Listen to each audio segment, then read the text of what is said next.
welcome to the Tobago Heritage Festival webinar series. Today, it's a very special webinar presentation. The past webinars have been all inspiring, educational, and entertaining for persons here at home and abroad. The global engagement is certain as we now have been able to reach new and diverse audiences. Today, we look at the Tobagonian dialect, the impact of the retention and the other issues around concepts like commercialization of our dialect, the education system and our dialect. If you Google the word dialect, one of the definitions you will see is the following. A dialect is a form of the language that is spoken in a particular part of a country or by a particular group of people. There are many different dialects of English, and they have different words and grammar. Two Tobagonian linguists will discuss Tobago dialect, exploring syntax, semantics, vocabulary, and origin. We'll be having an open and honest conversation. And so let me introduce you to two great sons of the soil and highly knowledgeable in this area. Let me welcome Dr. Winford James and Mr. Farley Augustine. Thank you, John. Yeah, thank you very much. Winford, we're going to keep to the first name to keep it conversation, all right? Exactly. Right. Yeah. So let's start with some basics. And we don't want to sound academic, but we just want to lay it out. The basilect, the mesolect, acrolect, set the table for the discussion this evening. Just set the table so that could start us off. Well, thank you. And Tobagonians have a language that they speak, a vernacular that they speak. They have a private language that they prefer to use at home. But they have a language which, in the best of circumstances, probably should have been called Tobagonian. And just as you have English using the adjective related to the nationality to describe the speakers in England, the French, the Spanish, following that, we really should be calling ourselves Tobagonian. We don't do that normally because of the colonialist experience we have had. So you might hear me during this conversation referring to our speech as Tobagonian, but I can also refer to it as Tobagonian English Creole or Creole English. And that language occupies the levels basilect and mesolect mostly, and we are leaving the acrolect for its possession of international English grammar, although, of course, our basilect and our mesolect have influenced the kind of acrolectal grammar that we have in the country.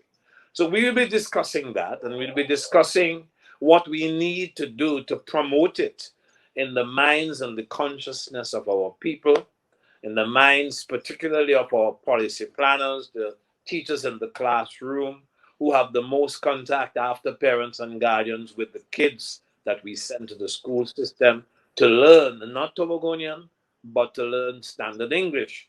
And we will want to talk about the interaction between standard English, the acrolect, and the rest, mesolect and basilect. So I think that if we can begin the conversation, because conversations have its own, have their own lives. If we can begin, we'll see where the conversation will lead. Yes. Farley, I want to hear your take on the opener, on that same question. What's your take on that? Usually, I simply refer to it as Tobago Cruel, but I agree. We should ideally be calling it Tobagonian. But I seldom use the word dialect actually, because while studying, we had many heated debates about whether we should use the term dialect or a Creole, because some people believe the term dialect suggests that it's a broken form of another language, as opposed to the reality that this Creole language that we have comes from our contact through colonization, and is really the creation of a new language, so to speak. And the Tobago Creole or Tobagonian, as we are calling it for all intents and purposes, comes with every single characteristic that you will find in a language. The same characteristics that English or French or Spanish or Dutch or Portuguese will have, you will find those characteristics in the Tobago Creole language.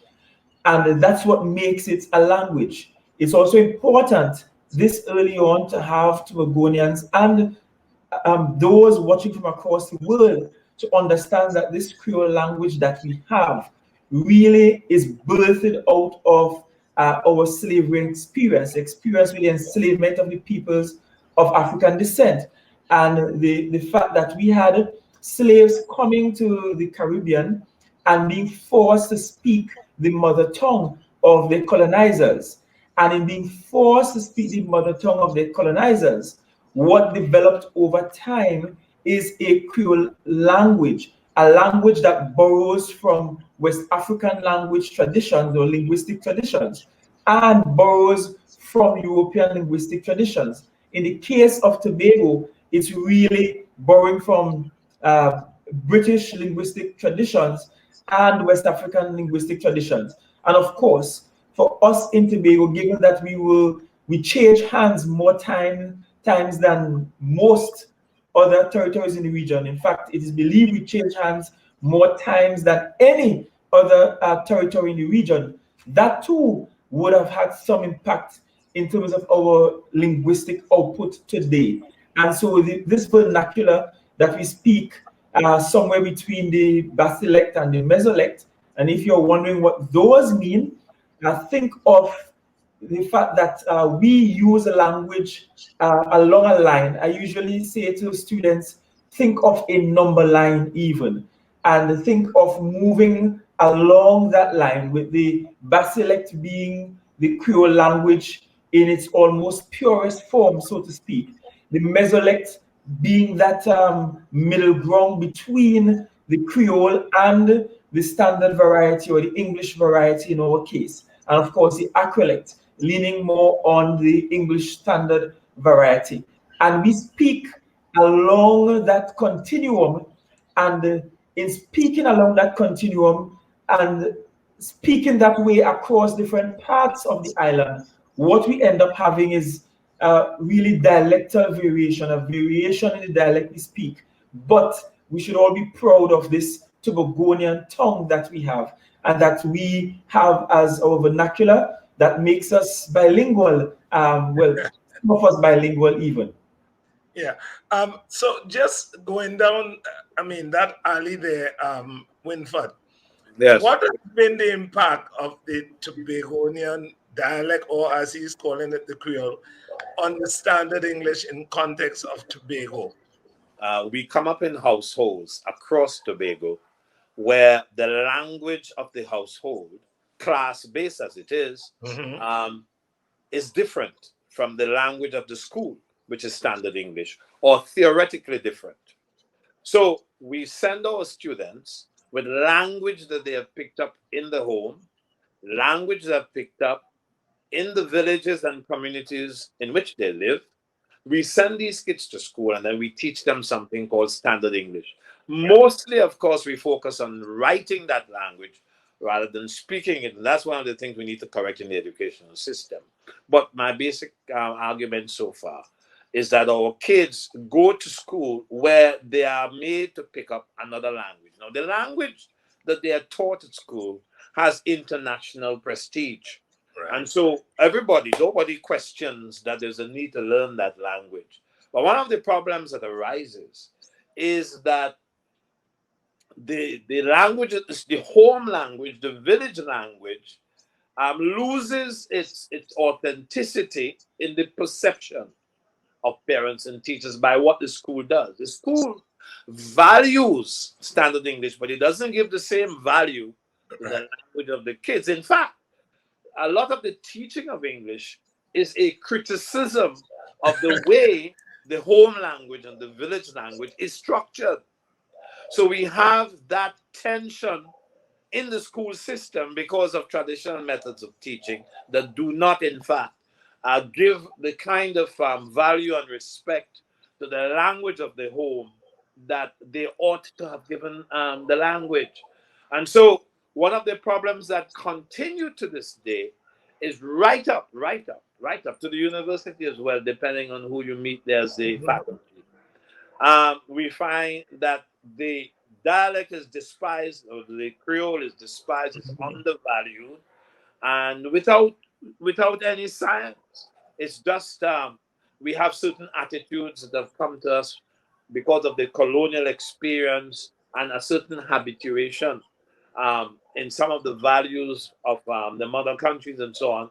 We have an outer directedness with respect to what we should value or not. We look outside to be, shall we say, valued, to be regarded as being important. If we regard ourselves, we look outside. So I call it a certain outer directedness of focus. And we need to change that because of first of all, it's scientifically wrong and unsupported. And secondly, it can give us far more benefits that we have been taking from it, from a study of it, from the utilization of it, from the commercialization of it. There's far more value that sits there, unexplored, unexploited, which is a shame, especially in this period where we have become so focused and comfortable with oil and gas and other hydrocarbons, right? And we cannot sustain it, as you know, John. It won't be long before we have to really make the shift from the old technologies, the old fuel technologies, to new green technologies. Yes. Well, some countries talk about soft power. South Korea invested in the creative sector in billions of dollars. They didn't go down the line of weapons and tanks. And now they have a big thing with the Hallyu movement. But I have a question. How do we address, I'm going to Farley, how do we address the education system to now get that kind of confidence about what we call our Tobagonian, I would say Creole or dialect, anyone? What has to happen is that firstly, we have to ensure that our teachers of language, and in particular English language, that they all have some specialty in linguistics, because that will help to change perception and the science behind how language is taught. And when Dr. James spoke a while ago, it hit me in a very personal place. I went to preschool and primary school in Speyside. I left Speyside Anglican thinking I was excellent at English language because no one could beat me in creative writing. I could write the language perfectly. And then I stood up at school in Bishop's High School and I spoke in front of the class, and the class was laughing because I was speaking perhaps the basilectal variety of the Creole, because that's what I knew. That was my vernacular. That's how I knew to express myself. And for a very long time, I felt ashamed of the vernacular. For a very long time, I tried to suppress it. For a very long time, I felt like something was improper about speaking it. I could recall one time going into a parlor in Speyside and attempting to speak the standard English. And this will show you the converse, attempting to speak the standard English in the parlor. And a lady in the parlor said, she turned around and said, but what you try to play? A biggish already, just got bishops on your field, you're biggish bite up your tongue trying to talk. But the truth is, I was so ashamed of the vernacular at school that I started unconsciously trying to speak the standard variety. And at that time, I never knew that I would one day become a teacher of English language. Fast track to getting to Jamaica, and I have to use the Jamaican experience because they are far more advanced in terms of how they use these English-based Creoles, and ended up doing linguistics almost by accident, because really and truly I was to go across to Karimak and do media and communication. But the way it worked then, you had to get to Mona and then go across to see if you got to Karimak. I never bothered to go across. I just went with what we gave me as a secondary degree, which was linguistics. And in doing that program, I discovered that there was nothing wrong in terms of the Creole, and that what exists is that we have two languages existing in a dichotomous relationship, almost parallel, using in different forms, in different contexts, social contexts. And we expect in different social contexts people to speak differently and to select their codes differently. But what I learned from the Jamaican experience is that one, we can go into the classroom and teach English language as a foreign language. And I had to do that as part of my studies there, going into rural communities and teaching English language as if it's a foreign language, and, teaching teachers to go into the classroom and to speak in the natural vernacular, in the natural Jamaican patois or Creole, speak in that version, and teach English language as if it's a secondary language that they're now learning for the first time. And the science proved that that was much more successful than the traditional method of teaching English language, which is to assume that we are all natural native speakers of English language. And then if you look at Jamaica again, they have the entire Bible translated into the Jamaican Creole. They have street signs in the Jamaican Creole. They have television programs dedicated in the Jamaican Creole. Correct. I have been to church services where the Jamaican Creole are used entirely, including in sermons. And then, as people from the Southern Caribbean, we look at Jamaicans abroad in the diaspora and we become envious of how their language has become so prestigious, and we become annoyed when people hear us speak in our dialect, in our Creole abroad, and they assume we are Jamaican because of how we sound. We say, no, we're not Jamaican. Everybody in the Caribbean not Jamaican. But the truth is, we never took the time to apply the sort of social attitudes towards Tobago Creole that Jamaicans applied to their Creole language, that made it prestigious, that assisted with the orange economy, which is a direction we may need to go in, Yeah. given where hydrocarbons are going. And so there is a need for us to first begin to break down some of those attitudes, those stereotyping of speakers of Creole language. We have to break that down a bit more. When you hear it on the radio in an ad, and I've heard people complain bitterly about radio tampering and our local radio stations using Tobago Creole, and they say, but what are they teaching the children? The children will learn the wrong language and so on. That is all the wrong language attitude. We have to break that down and allow people to be confident in themselves. And yes, I agree, there is an importance behind learning English language. That is the international lingua franca. That's the language of trade and commerce. It's the official language of the United Nations, although it's not the most spoken language in the world. But it is the language of power. So our children, our pupils, our students must learn English language. However, they must feel proud to know that they have another language, a second language in the Tobago Creole that they should hone and they should use, and so that we don't find ourselves in the same situation that the French Creole, the French patois in Trinidad has found itself, that it's now extinct. No one is speaking it anymore because one, the parents who spoke it a long time ago didn't allow their children to speak it. They wanted their children to speak the prestigious English language only, and eventually the language has died. And if we're not careful, the same can happen to Tobago Cruel. And if we do that, we lose a significant part of our heritage. And at some point in the show, John, I I know. will share We're going to talk examples about that later on. of Yeah. how we took things from West Africa in terms of structure and actual words and so on, all of which we will lose if it is we allow the Tobago Cruel to be lost. I really want to hear Winford. I want you to weigh in a bit here on that question of the education and the same pathway. But I'm sure you will have some very interesting thoughts on that. So I would like to hear your thoughts on that.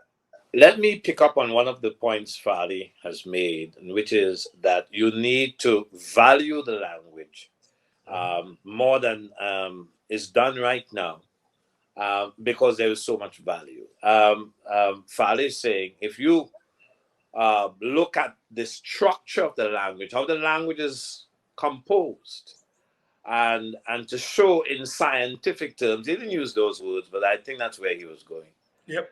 If you look at the way the speech of Tobagonian children prior to their getting into the formal classroom, how that speech is structured, and you show people that it has structure just as much as other languages have structure, then the image of the language should change in people's minds. And if teaching programs in the colleges, in the universities, are such that they incorporate the local language in the training to teach people standard English.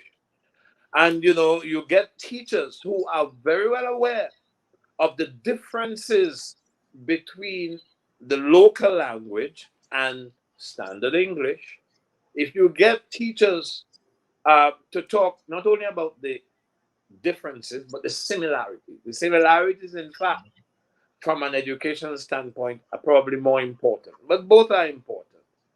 If you can show people that this thing is scientific, if you can take a piece of structure, a sentence, and analyze that sentence alongside the same sentence in standard English, and you analyze that as well, and you analyze it for different kinds of understanding.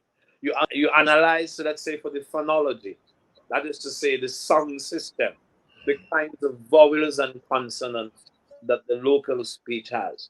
You move from that to the lexicon, the vocabulary, what you have in your mind, the words that you use to carry meaning, and of course, the words that you use to link other words, the grammatical words, the morphology of the language, and of course the syntax, how you use classes of words in order to produce message, and you go on to the semantic component, how meaning derives from the song system, the morphology, or the different grammatical words that have economical meaning. When you move from there to the syntax, how classes of words unite together to create particular kinds of meaning. When you show people in a contrastive kind of way that, look, what they are calling the dialect, and they're using that term somewhat pejoratively, when we show them that this thing is scientific, it has its own system, its own structure, what would happen is that a certain appreciation of the way they speak, of that part of their being, that part of their reality, will dawn upon them and grow into a reality of its own. People are going to recognize that this thing, hey, this thing is good language. There's nothing corrupt about it, not in the usual way. When people say corrupt, they mean by relation to standard English. But standard English itself has quote unquote corruptions in it. Yeah. I'm just saying that when you teach people, and I'm thinking of these teachers in particular, Yeah. how the structure of Tobagonian, or the structure of Tobagonian English Creole, is similar to but different from standard English, then in their own mind there will be more value, more appreciation for what they have. And when you go, as Farley did, to Jamaica, and you say Jamaica is doing what Jamaica is doing with their language, what Yes. their attitude to their language is. And you move from Jamaica and you go to Antigua Barbuda, and you go beyond the Caribbean. Of course, you can't leave out Guyana. You go beyond that, you go to the United States and you talk about African American English, right? And you go to all those countries, those islands, they are now countries that were populated by the Europeans, the Spanish, the Portuguese, the French, the English, and so on.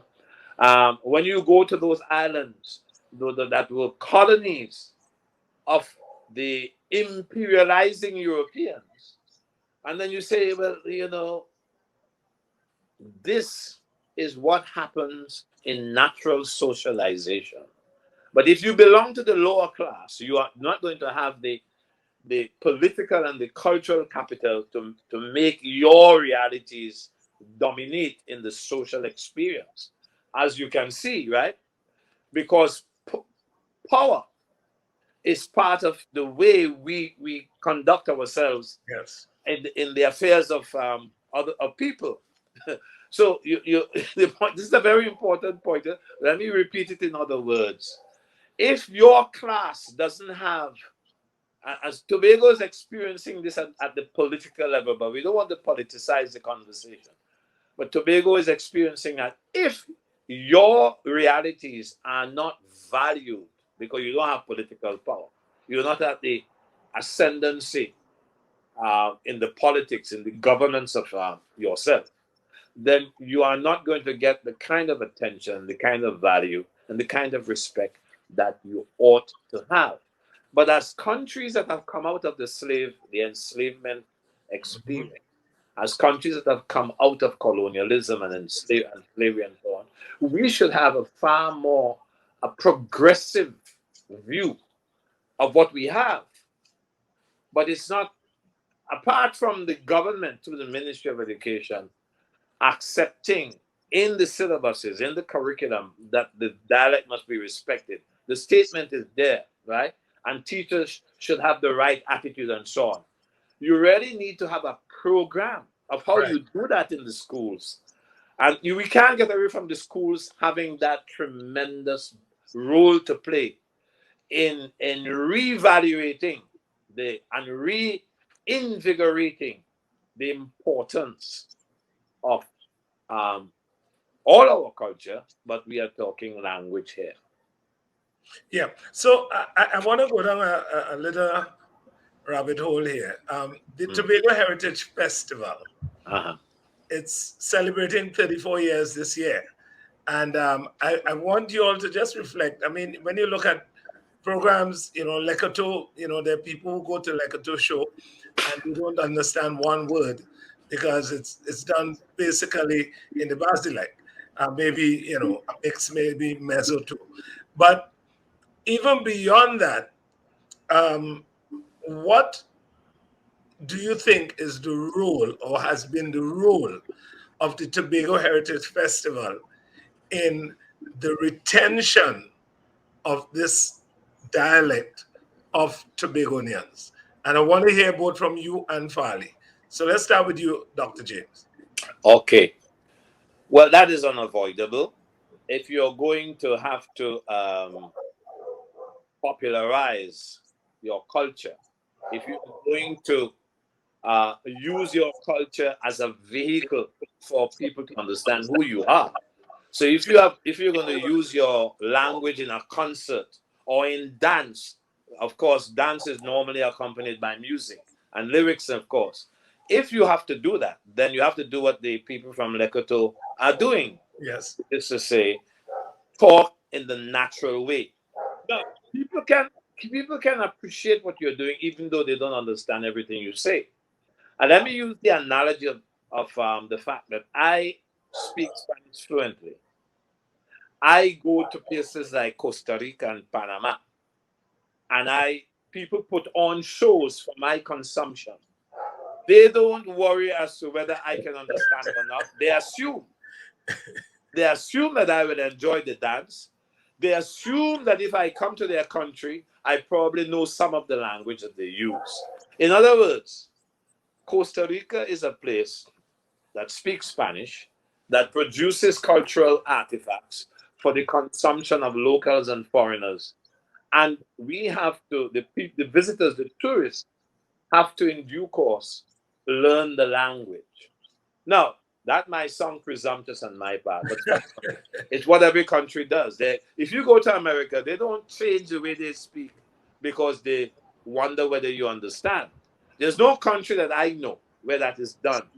So let's accept that as normal. However, if you're going to package that experience for export or even for local use, it is a good idea to use subtitles, right? Um, for the speeches that are given, so that people can understand. So they enjoyed, but they didn't understand everything. So you package it and you say, take this away with you, or you sell the thing online, and people understand. Why? Because you are now taking the experience, packaging it as a product, and you are subtitling it so that they can understand. So that is quite normal, nothing to apologize for, and it should be, of course, be replicated across the island. But you said, does it keep the culture alive? It does, but that is not sufficient. You have to get it into the school system. The school system is the mightiest form of socialization any progressive people has. If you don't have the school system, then you have to integrate with the people outside that system. Yeah. Nobody spends that amount of time in that focus kind of way to achieve that. So the thing I'm saying here is that you've got to put it in the school system, but develop a rational program of integrating it into the curriculum that now exists. And there's a lot of room, by the way, for us to not simply rely on the academic track that has not served us very well over time, and develop some parallel track where things like that have traditionally not been highly regarded are now given the kind of focus from preschool. Farley said he went to preschool in Speyside. From preschool, right? You're traveling, you're not doing this after you've come through the academic track. We are talking about a parallel track starting from the beginning. And we are talking about a train cadres, as some people say, cadres of teachers and instructors, to let people get a better sense of themselves, get a better sense of who they are within the context of nations. One thing Farley did not say, but I think he intended to, is that the reason why Jamaicans are so well respected is because their sense of and their experience of their practice of nationalism is strongest in the Caribbean, so far as I know. Mm-hmm. Yeah, Farley. Well, yes, certainly. And I must say thanks to the Heritage Festival, because without the Heritage Festival, the little value that we have now on our Tobagonian tongue, on our language, won't be there. What do I mean by that? I agree. The Heritage Festival is not enough, is not sufficient to retain the language in its fullest form. However, it's the Heritage Festival through its songs, through its speech patterns. When you go to Charlottesville and you hear you look at a dramatic presentation there, you get to see the language in its richest form, in all its glory. Unfortunately, it has taken us this long to have a conversation, a scientific conversation about it, about the language itself.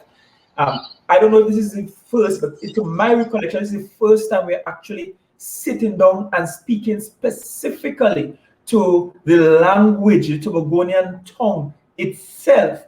And I think the more of this we do, the better it will be in terms of breaking down some of the stereotypes about the use of the Creole, and not only that, the speakers of the Creole. Where I would like to see us go is in the direction of doing a lot more research. Dr. James has done a lot. In fact, he's the foremost researcher when it comes to Tobago Creole and Tobago language and speech patterns. But we need to double down and do a lot more research into that, and in terms of how we speak. I have seen, even from Trinidadians responding to things they see in Tobago, you could tell the ignorance about Tobago's dialect and Tobago's Creole language. I saw once there was a short film, a short video done by a youngster in Tobago who were doing these funny videos. And Trinidadians were raking him to the core saying, why are you trying to sound Jamaican? But when I listened to the youngster, nothing about the youngster's speech was Jamaican. I had to jump in the conversation and had to go under every Trinidadian post and was correcting their assumption, correcting their assertion, and explaining how the Tobago Creole works, and explaining that yes, in Tobago Creole we do use words like nyam and picnic too. That's not unique to the Jamaican patois. And they could not get that, because the reality is that although Trinidad and Tobago, although we are one country, we don't have the same linguistic traditions. We don't have the same linguistic origins either. And so there is a need for us, being the small of the two islands, to stamp our dominance with our language. It's one of the ways we can protect our identity and let the world know that although there is one country called Trinidad and Tobago, there is an island called Tobago that is culturally different and that should not be subsumed in the larger Trini culture. And it's all about protecting our own and standing in defense of our own space, our linguistic space, that is. And I think that is critical. We need to do it post haste, because we'll arrive at a place where our own people will just not speak the language because they are ashamed to do so, because they think it's bad to do so. And let me give you one example. I love using examples so people will understand. I could recall going into KFC once, and I said, how much for that? Pointing to the board at a particular dealer was there. And the lady behind the counter she was laughing. She called others in the back to come and listen. And I repeated it on purpose, and she was there laughing, not laughing as though it's funny, but laughing in terms of ridicule. She was like, here we're talking. And she started talking down to me. And I got so upset. I said to her, I said, Miss Lady, are you aware that I am way more educated than you are with your few CXCs cashing at KFC? And of course, I was angry with myself for getting angry with her afterwards and for insulting her in that way. But it just shows how we have allowed others to denigrate our linguistic heritage. And if we are not careful, we will submit and we will allow the language to die, and we will all be speaking the Queen's English. And ironically, if you go to the United Kingdom, you will go to different regions, whether you go to the Cockney region or Hackney or wherever, and you will hear people speaking English in ways that we could barely understand it, and not understand that there is no such thing as the Queen's English, which is a one size fit all kind of linguistic structure. It does not exist.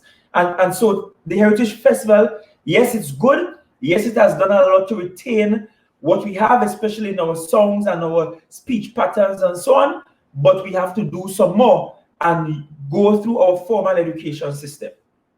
Thank you there, Farley. I think both of you have really kind of solidified the thought there of the cultural confidence we need about our language, and also the need for training of the teachers.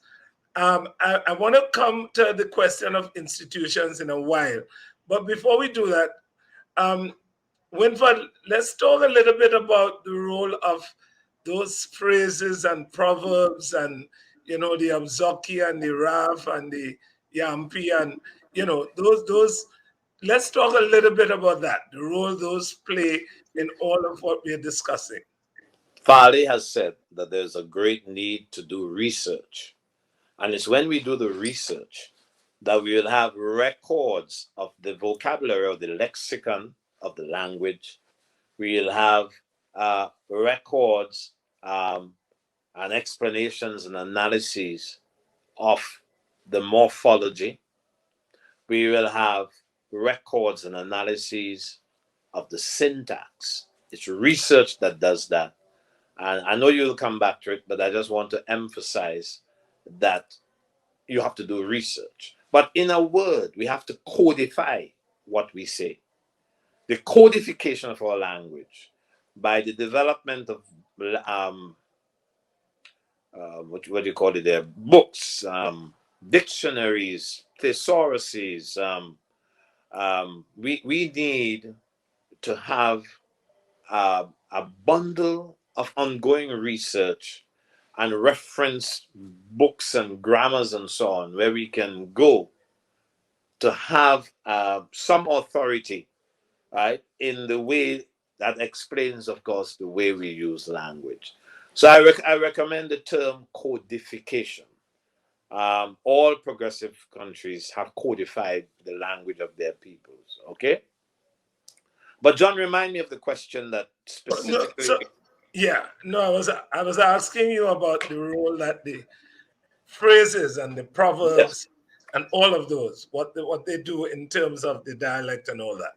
Well, So they are ask part. me about that. We can't escape it. They're things. If you categorize, for example, the vocabulary we use, we have the fauna. That's the animal world. We have the flora. That's the plant world. We have different domains of life, like breakfast, the words we use for breakfast and lunch and dinner, the words we use for the games we play. Pitching marbles is a whole vocabulary relating to the pitching of marbles. JDL, of course, has done a lot of work categorizing, collecting, classifying our songs and our games and so on.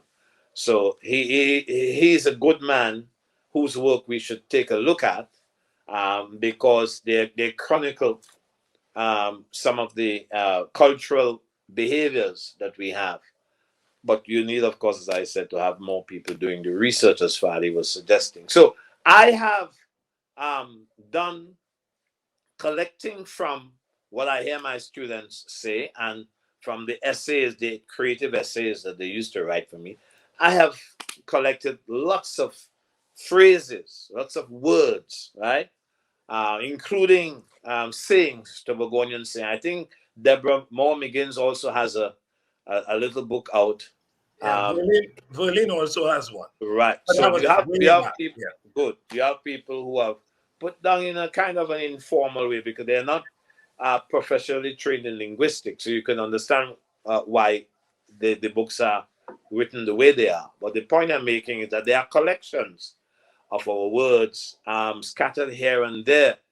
And we need to, of course, talk about the structure of the words, talk about the cultural applications. There are some people who, in their speech, will either introduce what they have to say with sayings or end what they have to say with sayings. That's a cultural application. But you have to have a record of these sayings, right? So they're there. So you have to divide up life into various domains. And when you do, you'll find that there are lots of things that we say. If you want, John, I have a document that I can open up very easily. That doesn't take much to do. And I can read some of the phrases. certainly, Good. So let me just bring up that document, John. certainly. And yes, here it is. Good. And yes, I was saying that you've got to codify, but you Yes, have to do the research that says, well, look, this was collected from a student essay written in 1969 or whatever the case may be. Or I overheard this said in a bar. You make a note of it. You mightn't make a note of it there. You might make a mental note and then transcribe that mental note when you get to a convenient place, right? So you've got to do that. So let's deal with those words that you are so interested in. So let's take flora. You have seed on the leaf, love vine, Wakano or Bacano, greater wood bush, Christmas bush, Varivine or Vervine, greasy bush, Ruku. Just give you some examples, right? Fauna, you have tattoo, manico, sally painter, guti, lap, wild mead, yard fowl. Fruit, you have balata, you have dudus, that's a mango. You have table mango, mango vert, julie mango, fig, monkey apple, kenep, chenet, different ways of saying it. You have cultural concerts and activities. Salaka, Juve, Dimanche Gras, Soca, Chutney, Soca, and so on. Religion and superstitions, you have Orisha, Shouter Baptist, Diwali, in our own way of pronouncing it and so on. Obeah man, Walkman, Jambi, food and drink. You have crab and dumplings, shark and bake, pilau, rice and peas and rice, boiled down, stewed down, roti. Of course, we share because we are one political jurisdiction. We share some of these words with Trinidad, as you can see, as you can hear, right? We talk about roast bake, we talk about fried bake, coconut bake, morbi, hot water, tea. Anything that is hot, that is drunk, is a tea. You know that. Chocolate tea. Games now, you have moral, rounders, bat and ball, bat up and catch, outer man. I don't know if you still play outer man. We used to play it on the beach. Yeah. That's a cricket game, by the way. All fours.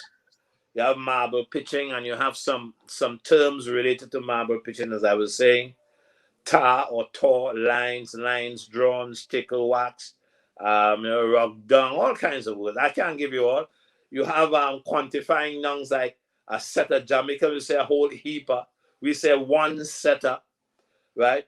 We have words like males that are pluralized.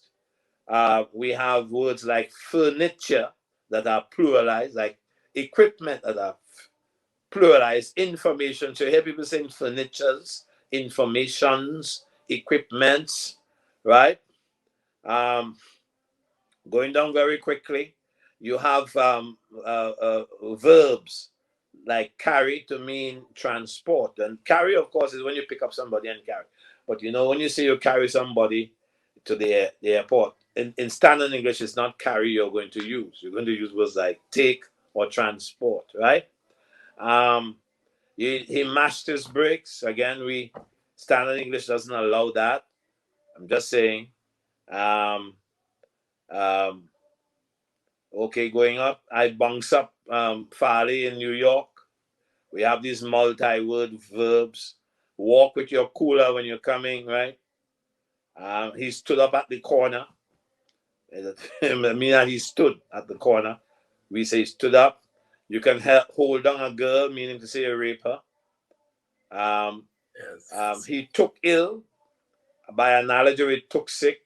Not standard English, although it looks so. To have no time with somebody, not spend time or give person an importance which you think they do not deserve. He laughed kiki or he laughed kya kya kya. Those are expressions. To hold somebody in your mind, to take shame face and beg your wife to come back and live with you and so on. To take trick and make luck. These are some idioms. To taste somebody's hand. You know, you could taste your mommy's hand. She's the best cook. You have a mind to do something, want to be wrong and strong, swell up your face, to walk shirted. In the days when we weren't very rich, John. I used to walk the road with only shirts on, nothing else.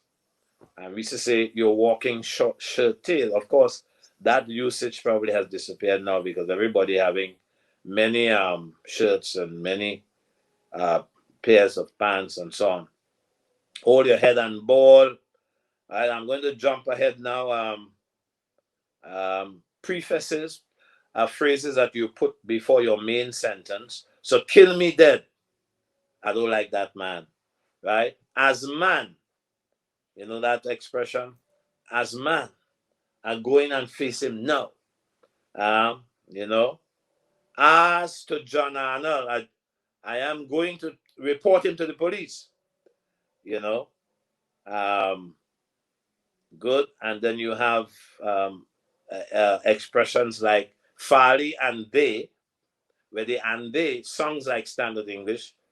Certainly, it sounds like a standard English word, but its grammar, of course, is different. Farley and they.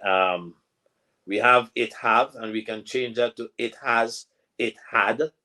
Um, you know, and we have exclamatives like oh, gom, oh, giddy, oh, shucks. You know, papa yo, mama yo, yeah. And I have a whole list of these things, which of course need to be analyzed, need to be developed, and so on. So what I'm saying here is that you find these things, students will use these words and phrases in their speech and their writing. And when you want to move them, if at all that's possible, in the direction of standard English, you have to be careful that you do not undervalue or devalue what they come to the classroom with, because what they come with is legitimate. You've got to show them that that is a one way of saying it, and this is another way of saying it, if in fact you can find that alternative way in standard English. So I don't want to monopolize the conversation, John. So I will stop here. No, I really appreciated that, Winford. That was, and I think our listeners or viewers would really enjoy that. Um, Farley, I want to take us down the road of commercialization of the dialect. You said you were in Jamaica, and Jamaica is a very good example of how they've taken film and movies and shows, and every year they have what's the name of that show? I went to two can play. It's an annual play they do. The pantomime, the pantomime. Pantomime. That's it. Yeah, I went to that several years, for like 2-3 years, and I mean those things are well supported, and it's all in their dialect. So, what's your take on how we can do that in Tobago? I will also ask Winford to get his take on it too, but let me hear your take. Firstly, we have to use the dialect and use it in non-traditional ways. Based on how our society is set up, we are told that the Tobago Creole is to be used only for informal functions, in informal contexts, social contexts, while for formal social contexts, we ought to use only the standard English. We have to break that down and begin to code switch regardless of the social context that we are in. And we are seeing more and more of it. We are seeing more and more politicians, for example, while presenting in the parliament, whether it's the parliament in Trinidad or our Tobago House of Assembly, sometimes code switching using the Tobago Cruel. I do it a whole lot, a whole heap, because I believe it's the easiest way to reach people and to have people understand what you're talking about. So we need to begin to use it. We need to develop a local film industry. I don't think we are there yet. We have very talented filmmakers on the island. We have to encourage them to develop films using the dialect, using the Creole language, and of course, attaching subtitles to it. We're living a world with YouTube and TikTok. Right now, at this very moment, the world is going crazy over Afrobeats and the music and the dialect and the films coming out of Nollywood and other parts of Africa. High life music and so on out of Ghana is now seeing a resurgence. That is happening because of access to technology. So we have to use such access to technology and use it unashamedly, use it bold-facedly, and put our content out there that is using our language. In addition to which, when we made the initial point about doing research, it's not just for doing research so that we could write a fancy book and put it down in the Scarborough Library. It's so that we can understand better the structure of our language, how our language works. And one of the reasons why I insist that the Tobago Creole is a language separate and apart from standard English or Tobago English is because when you look at how we speak, and Dr. James gave a lot of examples there. You spoke about obzoki and so on. The truth is, in the Creole language, we use a lot more onomatopoeias than we do in standard English. Our use of language is very vibrant in the Creole. Is very descriptive. And we pick up that tradition from West Africa as well. So when you hear people talk about nosehole or eyeball or short tail or pan's foot or toenail or fingerhead, right now I have a member of my constituency that we just call fingerhead. We look at our nicknames and you go to Shallaville and you hear them use a nickname like man leg and so on. There's beauty in all of that, and that tradition comes out of our African experience. Even some of the lexicon selection that we have in Creole language, we tend to form words by what we call reduplication. And so if you think of terms like kaba kaba, you do kaba kaba. And in fact, in doing my research, I found out that kaba kaba is used in Akan languages and Yoruba language and so on. When you talk about Momo, again using Akan and Yoruba language. You talk about words like joke exists in Fula language.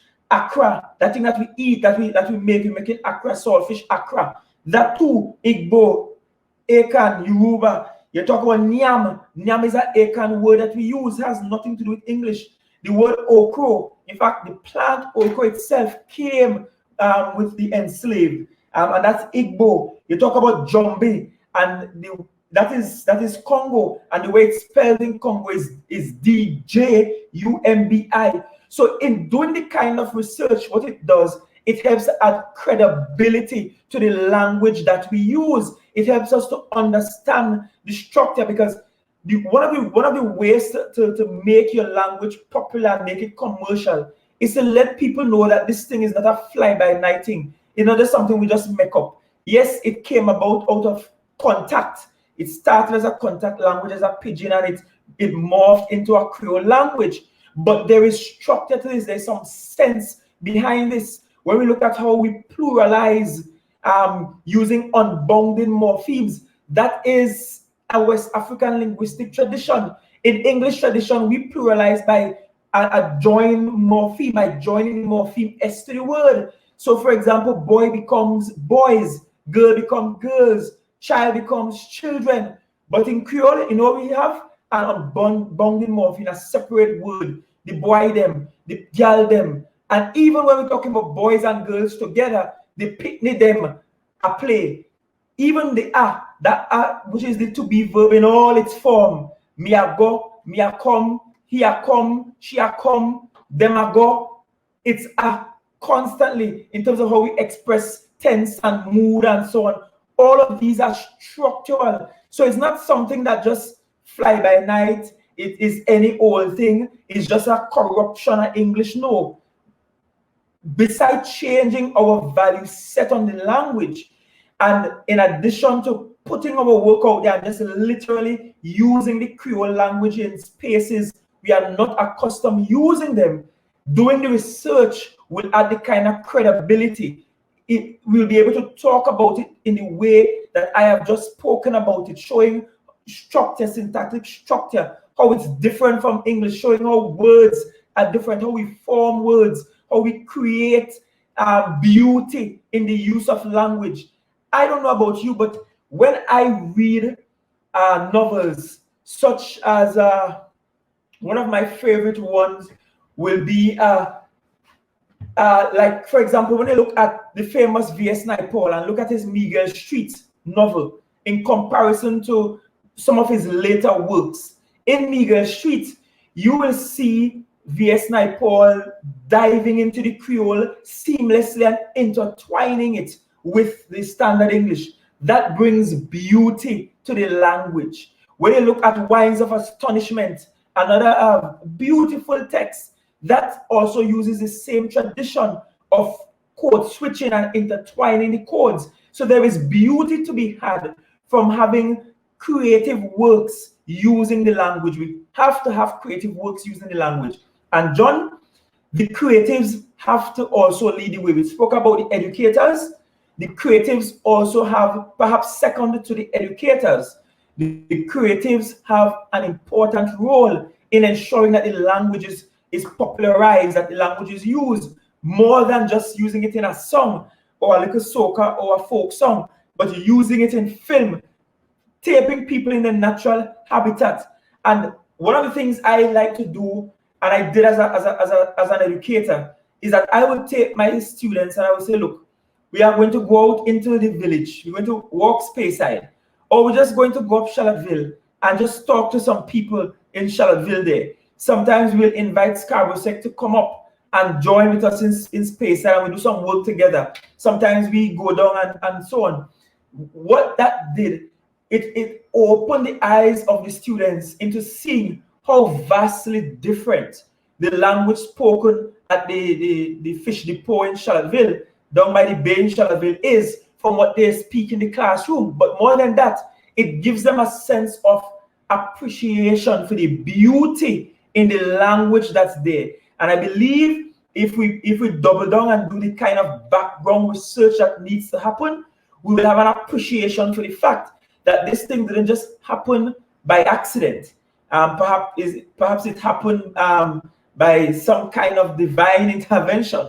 Because think about taking people with strange languages and tell them speak this one language, and this is what they came up with. And we must appreciate that in the intelligence of the enslaved, the intelligent minds of the enslaved, this is what they came up with. Every time we denigrate our Tobagonian tongue, we are saying that the enslaved who came up with this language, that they were dunce, they weren't bright enough, and that's why they spoke this. No, it's because they were extremely brilliant.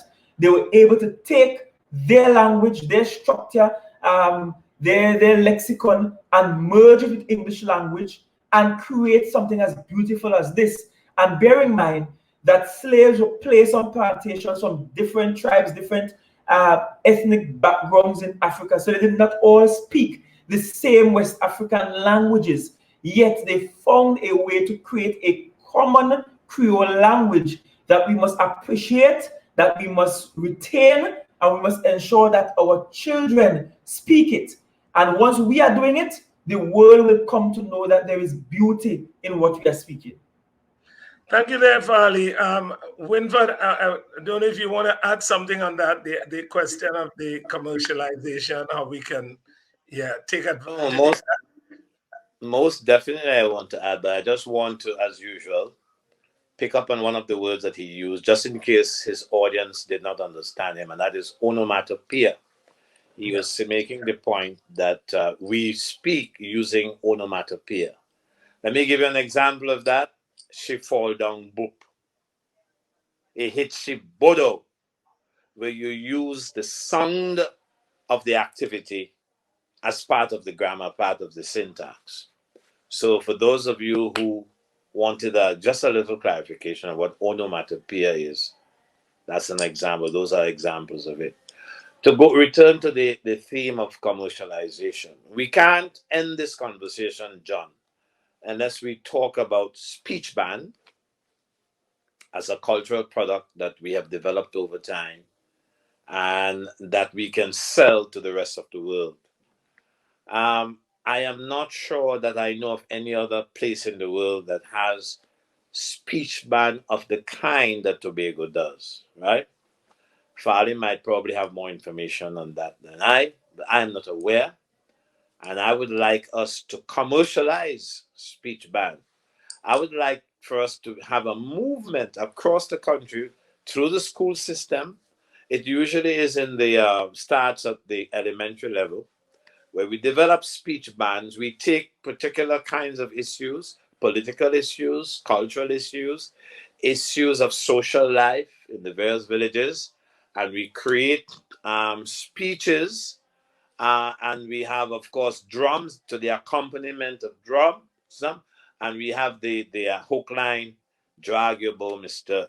Fiddler. I remember I was in Curacao at a credit union conference, and I rose when people were making song points. I rose to say, drag your bow, Mr. Fiddler. I may have said more, but that was well received. So I am pushing for the commercialization of our speech band. But equally as important, probably even more important, is how do you spell our language? How do you spell the grammar? How do you spell the words? Well, let us start off by observing that our vocabulary has come from English. Most of our vocabulary comes from English and has been restructured along phonological lines and sometimes grammatical lines, has been restructured. And we might find that because of the restructuring, because of our pronunciation, we don't quite spell things as they are spelled in the standard way. Good. So we have got to come together and determine how do we spell. Now we can decide that we are going to be spelling as standard English does, but observe our pronunciation differences. Let me give you an example. The Australian commentators, when they come here to commentate on cricket, talk about a good die for cricket. They say die, but we don't pronounce day as die. We say day. We don't have what you call a diphthong, that is to say, one vowel sliding into the other, so you have a compound vowel, so to speak, a double vowel. We don't have that except in words like time. But there are lots of English words that have diphthongs that our phonological system does not have. And we have to ask ourselves if we want to follow the principle that Hubert Devonish uses in his production of the Jamaican Bible. We got to ask ourselves if we want one symbol per sound, which of course makes things phenomenally easy to learn and to use afterward. We have to ask ourselves, do we want a phone? That's called a phonemic system. One letter per sound. And we have to ask, do we want that? Or do we do as people, some of whom Farley referred to? I will use Sam Selvon, famous Trinidadian author, who has passed, of course, as we know, but who has written some very, very interesting novels using English spelling and making adjustments that may not necessarily be in accordance with the spelling system because of the, shall we say, the peculiarities of some of our words. Do we have a mixture of those, of that way of spelling with the normal English way? You follow? While we observe in our own cultural context the pronunciation that we have. Because the English system is not a particularly predictable way of spelling all the words that we have to use. So I'm thinking, and one of the things we have to do, John and Farley, is to determine how we spell the words that are used in Tobagonian space.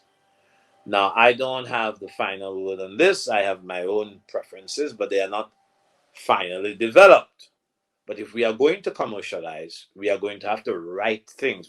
We are not only going to speak things, we are also going to write things. And we have to write things in a way that is consumable by the outside world. And if we are thinking along those lines, we may say, let us use the normal English spelling, which, as I said, is not predictable in some circumstances. But there's going to be a lot of hitting and missing, I'm afraid, in the spelling. If you use Devonish's phonemic system, one letter per sound, then the world that is coming into Jamaica, or the world that is consuming Jamaican or Tobagonian language online, will have to do a crash course, which can be arranged, of course, because the world is changing up. But part of the commercialization will involve, just as when the English missionaries and English, the purveyors of English culture went about the world and using the church, of course, as part of what they had to do. They sold whatever they produced to us at great cost, if I might say so. But it seems to me that any talk of commercialization of the language must involve some determination of the spelling system. So I needed us to raise that, to hear what you other guys think about that. That plus the speech ban. Sometimes you have things to say in a conversation and you forget is when the conversation has ended. So shucks, I should have mentioned that, but I didn't want to leave out speech band and the spelling system, just in case the conversation ends sooner than I wanted to. So you're going. No. I No, can spend the whole night I here. know we all can. Yeah, But you remember we spoke about the dictionary, yes. and I think that would become a real key factor there. Um, I wanted to make sure we don't end this conversation. We have to talk about the institutions that we have to set. But I want to go to Farley. Farley, in your own dealing, going through the various communities of Tobago, I'm sure sometimes even I know even when I was teaching, people would tell people, you're from country, you're talking like you're from country. And I never, what do you mean by you're from country? Or sometimes, Winford, I'm sure this has happened to you in Trinidad. People say, well, you don't sound like a Tobagonian. You know what I mean? So I'm asking, do you think that throughout the communities in Tobago, is it accent or is it we have different dialects within the communities? John, it's called dialectal variation. What it Good. means is that we have this one Tobago tongue, but we have a variation in the dialect across the island. And that variation comes about for varying reasons. Earlier on we spoke about Basilect, Mesolect, and Acrolect, but the variation comes along because of different reasons. It could be because of geographical reasons, based on where you live, who you grew up with. It could be because of immigration. It could be because of access to education. It can be because of tradition. For example, I was talking to some seniors in Charlottesville, and they told me that quite a bit of immigrants settled in Charlottesville from St. Vincent. And if you listen to the people in St. Vincent and how they pronounce certain words, and how the Charlottesvillian pronounce certain words, you will find a lot of striking similarities in those pronunciations. When in space, I will say ale, give me some ale. In Charlottesville, you might hear ale, give me some ale. Almost a E kind of sound, that diphthong coming into the pronunciation of the word oil in the Creole. And that is still very prevalent. Another thing that accounts for the variation across the villages is that some villages did a better job at retaining the Creole. Charleville did an excellent job at retaining the Creole. From young to old, everybody speaks it. I was on a Zoom church service, and there was a Charlettevillian who is a health expert in Arkansas, and she was speaking to the community of Charlottesville and the women in Charlottesville about their health. And she, living in Arkansas, was speaking her basilectal variety of Creole still, although she was in Arkansas. And she was insisting on speaking it. And again, that happens because of the microcultures within varying villages. Now, the closer you get to urban centers in Tobago, is the more you move away from some of the Creole, because there is a sense that along with urbanization, you tend to have a lot of people moving to urban centers who would have experienced significant formal education, who would have seen themselves as moving up as the social class structure. So I am no longer lower class or working class. I am now the upper part of the middle class. And so I cannot speak Creole language. I can't talk bad. I have to speak properly because now I'm no longer living in Charlottesville or Speyside or Delaford. I'm living in town now. So I have to talk properly because I'm living in town. And those attitudes help to shape how different communities use the language. But kid you not, if you compare Charlottesville with Boko, with Plymouth, with Lake Oto, compare with some folks on the north side like Palativier or Castaro, or even Lansome, you will hear striking differences in the Creole. It's really the same language, but what's happening is that we are speaking different varieties of it around the island, and the different factors contribute to why different villages speak the Creole differently and have such variation. And that's normal, by the way. It's not unique to Tobago. Any territory you go to, you will find around the territory people speak the language at different levels in different ways. Even as, and I made the example of Cockney region in England earlier on, that is an example of how even on the island of England itself, you will find that dialectal variation existing in different regions around the island. And it's not because they're speaking different languages, but it's just simply a variety within the same dialect that's happening. And Tobago is a beautiful example of that. Thank you very much there. Winford, I know we're coming down to the end of our lively discussion, but I don't want to end without us talking about this issue of how we can get sustainability in terms of having the institutions set up. We have to have that conversation. Farley will also weigh into. You're talking about setting up institutions for proper governance, Yes. really. And Tobago can only advance.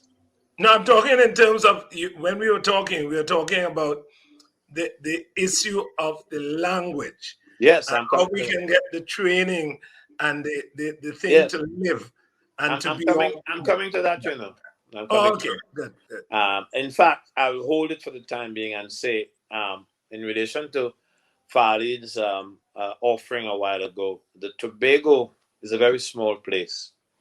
And while you're going to have differences from village to village, those differences are not widespread enough to characterize any particular place. I haven't done the research, but I have gone around Tobago and I have never been able to say that this is heard in a widespread way in this place and you can't hear it elsewhere. And if you do have such forms, they are few and far between.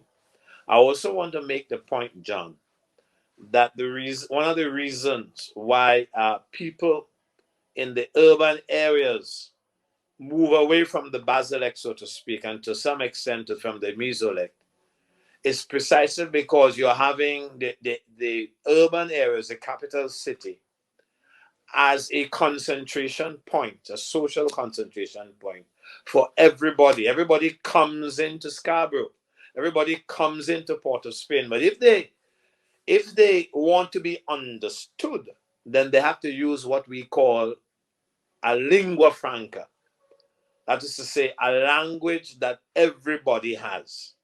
Everybody may not have the discrete ways in which you speak in your own village, but everybody who comes into Scarborough or Port of Spain must be able to speak a language that the other person understands, if you follow what I'm trying to say here. So that people will gravitate towards a lingua franca. And this lingua franca that we have in Scarborough and Port of Spain is closer to the Accolect or the standard language than to the Basilect. So I need to just say that. Now, I was saying, John, the question you're asking me is a question of governance, good governance. The reason why Tobago has so many deficiencies in the way it is organized, in the way it's governed, the reason why that is the case is that we do not run our own affairs. If we ran our own affairs, we will have a number of solutions that are not available in Trinidad. If we continue the way we are going, we will seek to piggyback on what Trinidad does. Trinidad comes up with an education policy, we piggyback on Trinidad and we go along that way, even though the situation in Tobago is so different. So I am using that deliberately to say that these problems of institutionalizing language programs in the school will fare far better. In fact, to even arise in the first place, you need an autonomous governance model where people now are developing themselves according to their own lights, according to where they want to go, and not waiting for signals from overseas. I hope I'm putting this thing delicately, but you do need to have the institutionalization of the programs Farley and I are talking about, of the language difference in the training initiatives and so on in the system. But you have to tell yourself, I am in control of education in this island. I am the one who will have to go back to the people and have them inform me as to whether they like the direction in which we are going or not. It is, of course, going to be my duty to explain to them the value of the programs that I'm talking about.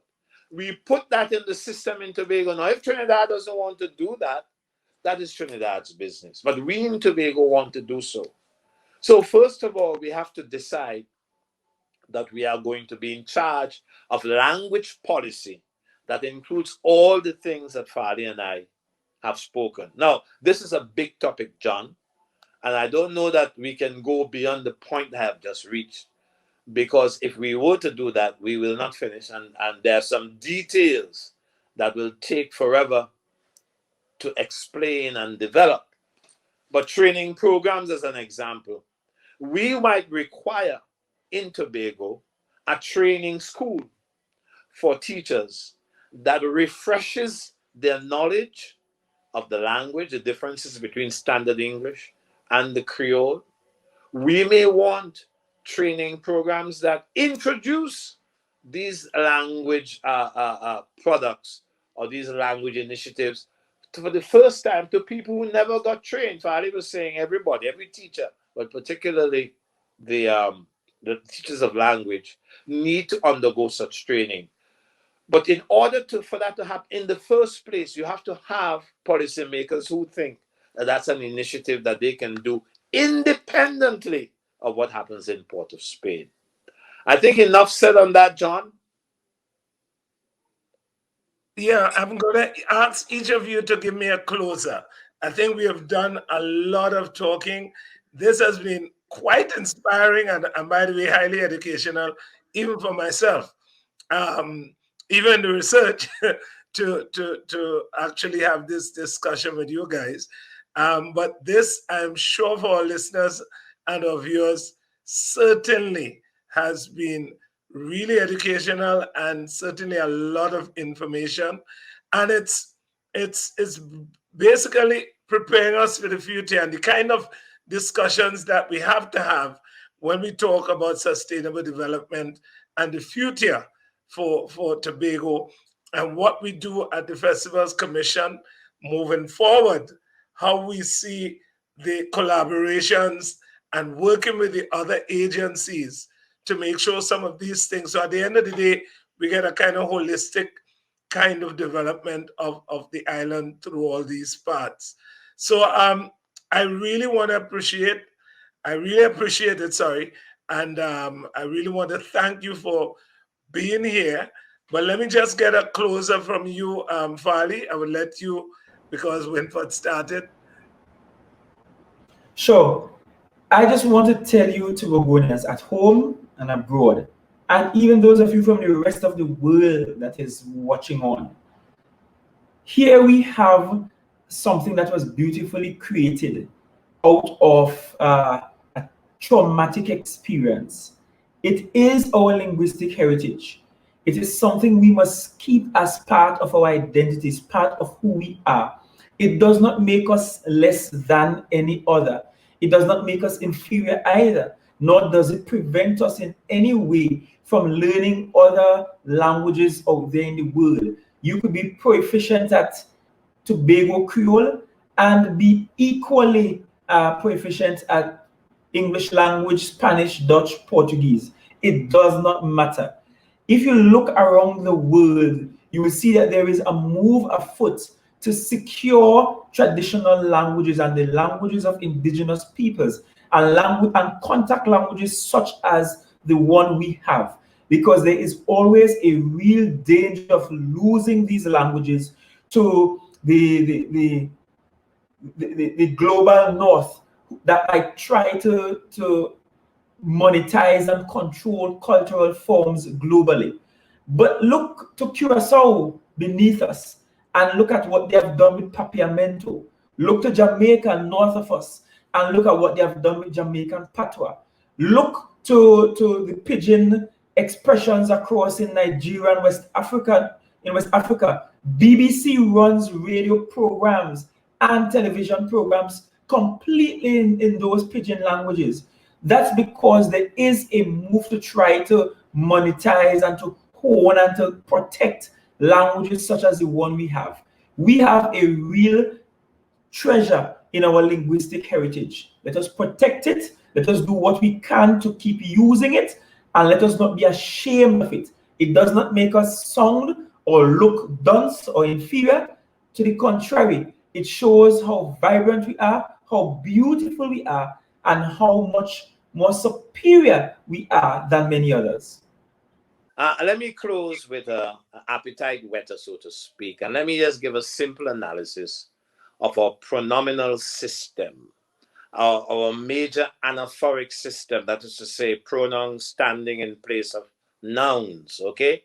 And let me observe that it's a number system. You have singular and plural, and you have me, and you have a stress-on-stress system. Me versus me. You versus you. He versus he. She versus she. Are we? Are you? Them and they. And of course, you have the object them as well. I said that already. Now you have a system. This is far more developed than the standard English system, if you ask me.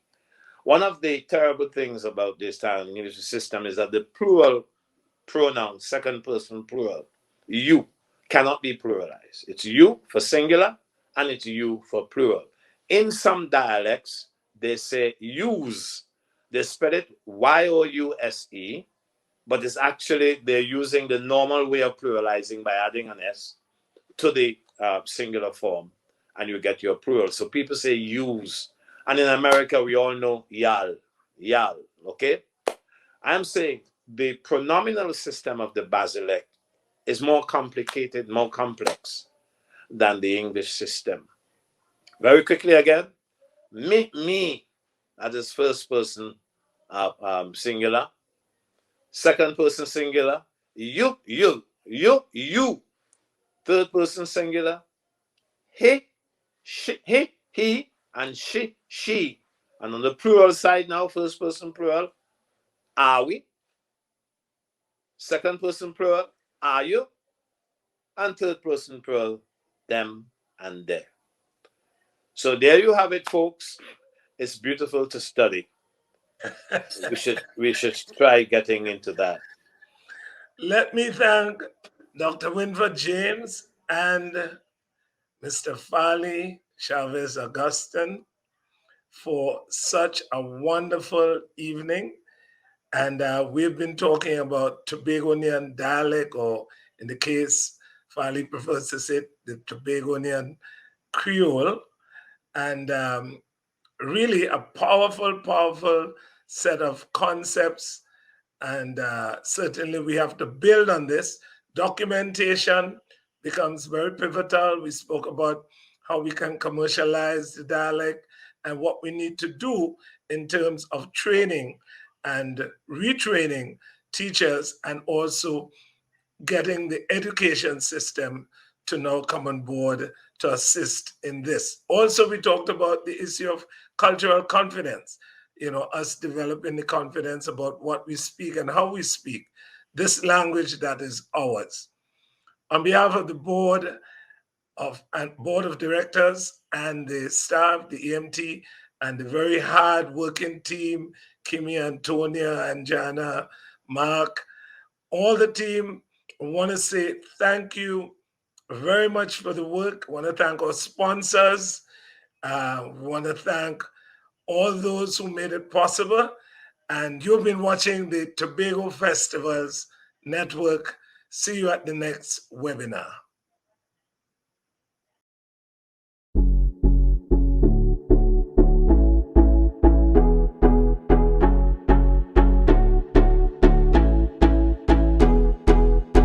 Take a shot, get back to your life.